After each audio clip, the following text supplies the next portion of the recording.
काश्मीर फाईल्सची तुमची भूमिका बघता आणि आत्ताचा हा जो रोल आहे कॉप, ज्याच्यामध्ये सार्काझम आहे, तो जोक पण करतो, जसं तुम्ही म्हणालात की नॉन जजमेंटल देखील आहे. बरोबर. तर ही भूमिका साकारताना अगोदरच्या भूमिकेचे रेफरन्सेस थोडे काही रेसिड्यू असतील किंवा नसतील देखील, तर ह्याच्यात वेगळं असं आम्हाला काय बघायला मिळेल आणि जो मेसेज असतो प्रत्येक स्टोरीचा, या स्टोरीमध्ये तो काय मेसेज आहे माहेरीमध्ये? वेगळेपण खरं तर आहे ना लेखकाच्या लिखाणात नाही येतं. हां, म्हणजे मी सचिनच्याच एका आधीच्या शोमध्ये there also by profession I was a cop, ते त्याचं डिफायनिंग एलिमेंट नव्हतं त्या पात्राचं.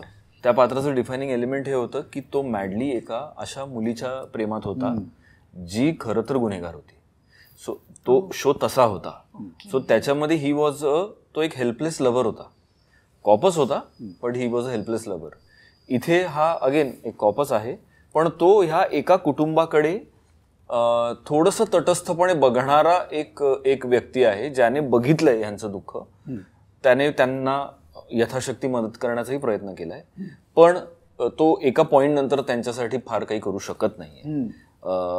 ते त्याचं फ्रस्ट्रेशन आहे आणि त्याच्यातनं त्याला मार्ग काढायचा आहे. सो कॉप हे त्याचं प्रोफेशन झालं पण माणूस म्हणून ही सगळी माणसं कम्प्लिटली एकमेकांपासून वेगळी असतात. सो ती मजा असते करण्यामध्ये.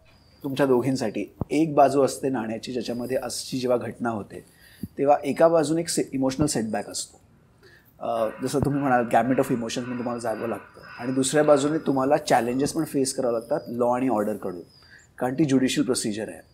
हे दोन्ही बघता ॲज अ विक्टिम आणि ॲज आई तुम्ही हे बॅलन्स कसं साधलं? एक फार अवघड आहे उत्तरं देणं, because I be very honest, it's not black and white. You know, if I say की मी हे असं करीन किंवा मी तसं करीन, मला माहीत नाही त्या क्षणी माझी मनस्थिती काय आहे, मी ॲज अ ह्युमन बिईंग काय लेवलवर आहे, माझी परिस्थिती काय, माझी इकॉनॉमिक परिस्थिती काय, ह्या सगळ्या गोष्टीचा विचार करून आणि मी ॲज अ पर्सन काय, तेव्हा मी रिॲक्ट करीन. सो आता ऑनेस्टली तुम्ही मला विचारलं AC खोलीमध्ये बसून छान मेकअप लावून की तुम्ही काय कराल, मला खरंच नाही माहिती हो मी काय करीन. आणि कुठल्याही आईला किंवा वडिलांना कोणालाच खरंच माहीत नसतं, कारण अशा सिच्युएशनसाठी तुम्ही कधीच तयार नसतात. It's not something that it's not a happy thing that you ready for it. So त्या क्षणी तुम्ही काय कराल हे त्या क्षणीचीच गोष्ट आहे. फक्त एवढंच आहे की देव करो कोणीही ह्या क्षणी येऊच नाही की त्याला असा काही विचार करावा लागेल की मी काय. मी परफॉर्मर म्हणून म्हणतो, मी तुमच्या पर्सनल ओपिनियन नाही. ॲज अ परफॉर्मर तर तुम्ही सीन करतायच ना, जो तुम्हाला सीन दिलाय.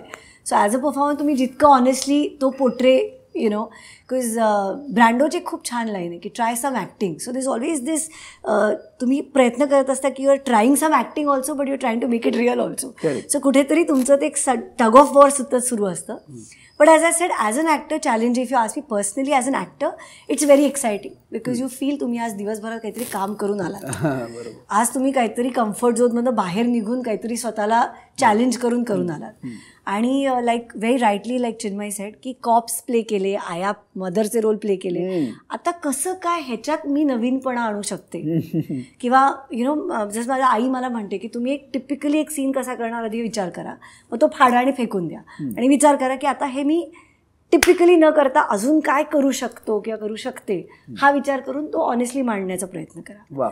सो तोच प्रयत्न I guess all of us are trying to do. Tanvi, काय होतं ते atypical that she is talking about, ते एटिपिकल तू कसं केलंस? याचं उत्तर खरंच माझ्याकडे नाहीये. म्हणजे मी कसं सांगू की ते पेन मी काय अनुभवलंय खरं तर. म्हणजे वी कांट इमॅजिन की त्यात ती व्यक्ती कशातून जातीये, त्याची इंटेन्सिटी काय आहे आणि आपण जे करतोय ते इनफ आहे का ते पोहोचवण्यासाठी, हेही आपण नाही सांगू शकत. आणि त्या सिच्युएशनला ॲक्च्युली ती व्यक्ती काय रिॲक्ट होईल हे यावर तर ती व्यक्ती काय आपण काय रिॲक्ट होऊ यावर तर आपण आत्ता कमेंटही नाही करू शकत. पण नक्कीच हे खूप चॅलेंजिंग आहे, कारण जेव्हा कधी मी त्याबद्दल विचार केला आहे शूटिंग दरम्यान, फार म्हणजे ती खूप विचित्र आणि खूप घाण फिलिंग आहे जे की आपण शब्दात खरंच नाही मांडू शकत. आणि ती स्वप्नातही कोणाच्या बाबतीत होऊ नये ही एकच मी आशा व्यक्त करते.